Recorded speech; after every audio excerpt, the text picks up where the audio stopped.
Known to some as the queen of swag, Jamaica Craft is the choreographer behind some of the most iconic music videos ever to be captured on camera. Once nominated for Best Choreography at the MTV Video Music Awards twice in the same year, she's created groundbreaking work for artists including Usher, Ne-Yo, Akon, Ciara, Missy Elliott, and Carrie Hilson. She's the woman behind the moves in Ciara's Like a Boy, Promise, and Ride, as well as Justin Bieber's video for Baby. And we are honored to have her in our studio today. I'm your host, Galen Hooks, Jamaica. Thanks for being here. Thank you for having me. I'm really happy to talk to you. Oh, Lord. Well, I'm glad that you're talking to me because you don't talk to anybody. You never do interviews. You're so under the radar. I'm lucky enough to know you personally, but for everybody else, you are quite the mystery. I mean, you don't live in LA. You don't teach. You can count on one hand the number of times you've held an audition for dancers. You are like the definition of under the radar. What was your childhood like? That was cool. My mom didn't find out I could dance till I was in high school at like a talent show. And she was like, I didn't even know you could dance. I was like, oh yeah, I've been dancing. Dancing and entertainment has always just been a part of me. Via taping Arsenio Hall, any video that came on, I have videotapes galore of all performances and performers I said, I want to work with one day. I want to work with one day, Mom. And she's like, I just don't know how you're going to do that. How did you? Well, me and my friend went to Atlanta to party, and my parents didn't know. On our way back, because we had spent all our money on the radio, it was like auditions for TLC. My friend was like, girl, you can dance? She was like, you supposed to be in TLC. I thought I was a secret member. So we turned around, and then I had to call my mom and tell her, hey, Mom, can you get the hotel for us? Because and she's like, you in Atlanta? Why are you even in Atlanta? I was like, we'll deal with that later. I got to do this audition. The guy who was teaching the routine for the choreographer, Akamon Jones, was teaching it. And he's such a smooth dancer, and I was just like, I got his flavor, but I just couldn't remember the steps. Oh my gosh. And I walked off the dance floor, and I remember this girl was like, oh my God, you're not gonna get chosen. You walked off. I went outside, and I didn't even understand like numbers, people calling, and they was like, could Jamaica Craft come back in? I said, now what kind of thing is this that they call you in and tell you that you ain't get the job? That's so mean. So I came back in, and he was like, and Divine Stevens was the choreographer, and he was like, would you like to dance for TLC? And I dropped to my knees. I said, Lord, thank you. Oh my God, am I gonna get the job? And then TLC said to me, they were like, out of everybody, you are it. You have what we have, and we get to working with this routine. You're gonna be it. And I love that they believed in me. I love that Divine believed in me that I could get the routine. That's a really good story. Yes. So when did choreography start to come in the picture? Choreography has always been there. It always started small. 3LW. Can you do our breakdown, our dance breakdown? Okay. Then their next album, can you be a choreographer? And so on and so on. Can you do this? And it's always been a Jamaica, give us your energy. Do you miss performing at all? Oh, I get asked that a lot. Oh. And I think I'm taking so long to answer it because I don't want to let anyone down, but no. I love being in the background. I love coming up with the idea, creating it, giving it to you, sitting back and watching what people say. Oh my God. I love being on stage, don't get me wrong.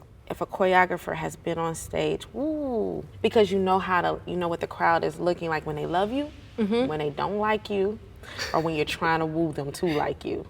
Or it's like, you gotta know what that feels like, and then for someone to love you for what you're doing up there, because that's an intimate moment when the crowd is watching you perform and they are engulfed in you, because that's their moment of not thinking about what's going on in their life. They're thinking about what you're making them feel like. That's timeless. That's timeless. So it's hard for me to say no. I don't miss busting up there, but I'm loving this new journey of busting behind the scenes. Like I'm loving it. I'm loving seeing what it does to people. I'm loving to see how it changes that person that is being put on. Like to watch them go through that journey. As a choreographer, I mean, you reached a huge level of success, and then you said you wanted to be a boutique choreographer, right? Yes. Tell me about that. I learned halfway through Everyone was telling me, oh, Jamaica, you need to be doing this, you need to be doing that. And it was almost like I needed to be this choreographer to the masses. And I'm not saying there's anything wrong with that. I found that that just didn't work for me. My work suffered. It suffered passion. It suffered that intimate thing that we have. It's because I'm just trying to get you the work and I'm trying to move on. I learned I wasn't great at that. But if I'm that boutique, then not everybody knows about it. But if you know about it, you're supposed to be in the shop. Interesting. It's probably one of a kind in this boutique. I think that's who I am. And that's what I try to give to every artist or any job that I'm on. Let it not be an artist, or if it's just I'm doing a choreography job. I want to make sure that you're getting something special. I've known you for a while, and in the past few years, there's been a definite shift in your values. When I first met you and was working with you, you wouldn't eat all day, and I'd constantly be like, Jamaica, you need some vegetables. No. Stop eating just sugar and cheese and chips. You weren't really taking care of your body. You were overworking yourself. And then there was a shift, and I remember you saying you're not working on Sundays anymore, and you were trying to eat properly, and there was all this great stuff that was happening. What was the low point that made you make that shift? And this is personal. My body started changing. I had gained a lot of weight, and I was losing confidence, and it became a health problem. I became very stressful, losing hair, like it got serious. So it's kind of something that I had to do. And I first had to look at myself and go, okay, so what's wrong with this picture? And the problem was I wasn't taking any time for Jamaica. Anytime I answered the phone or looked at an email, it had something to do, yes, it was about work, but it was something to do about somebody else. And I always was having to think about somebody else and not think about myself. So on Sundays, that's my day. Don't call me. This is not a work day. There's a lot of businesses closed on this day. So consider me one of them. Whatever we need to talk about, we can do it first thing on Monday morning. And then me not eating, well, you know, I had to realize I'm not 15 no more. I'm now 22. I have to watch what I eat.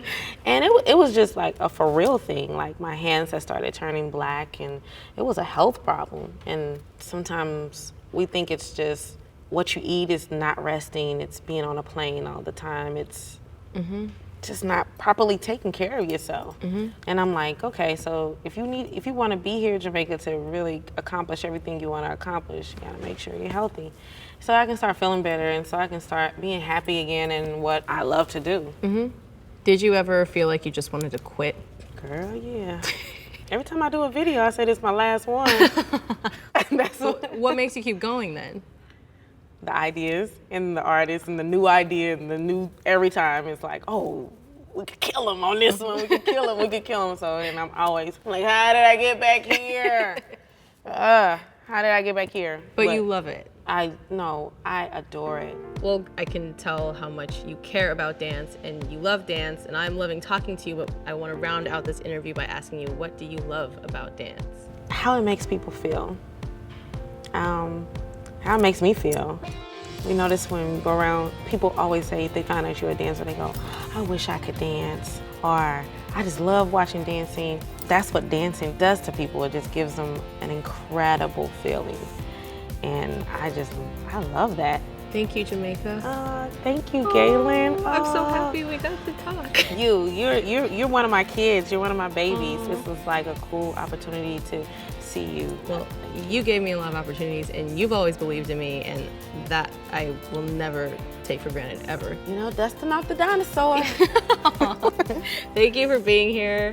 Thank you. Thank you for having me. Thank you guys for watching. As always, we would love to hear what you have to say. You can post your comments and questions below, and we'll see you next time. Thanks for watching. Bye.